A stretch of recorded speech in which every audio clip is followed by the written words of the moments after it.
مسلمانوں، اللہ تم کو حکم دیتا ہے کہ امانت والوں کی امانتیں ان کے حوالے کر دیا کرو، اور جب لوگوں میں فیصلہ کرنے لگو تو انصاف سے فیصلہ کیا کرو۔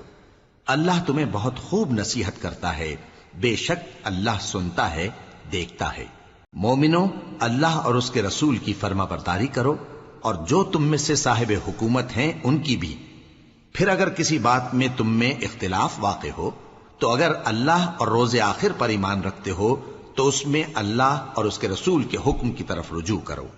یہ بہت اچھی بات ہے اور اس کا انجام بھی اچھا ہے۔ کیا تم نے ان لوگوں کو نہیں دیکھا جو دعویٰ تو یہ کرتے ہیں کہ جو کتاب تم پر نازل ہوئی اور جو کتابیں تم سے پہلے نازل ہوئیں ان سب پر ایمان رکھتے ہیں، اور چاہتے یہ ہیں کہ اپنا مقدمہ اللہ کے باغی کے پاس لے جا کر فیصل کرائیں، حالانکہ ان کو حکم دیا گیا تھا کہ اس کو نہ مانیں، اور شیطان تو یہ چاہتا ہے کہ ان کو بہکا کر رستے سے دور ڈال دے۔ اور جب ان سے کہا جاتا ہے کہ جو حکم اللہ نے نازل فرمایا اس کی طرف رجوع کرو اور پیغمبر کی طرف آؤ، تو تم منافقوں کو دیکھتے ہو کہ تم سے گریز کرتے اور رکے جاتے ہیں۔ پھر کیسی ندامت کی بات ہے کہ جب ان کے اعمال کی شامت سے ان پر کوئی مصیبت واقع ہوتی ہے تو تمہارے پاس بھاگے آتے ہیں اور قسمیں کھاتے ہیں کہ واللہ ہمارا مقصود تو بھلائی اور مصالحت تھا۔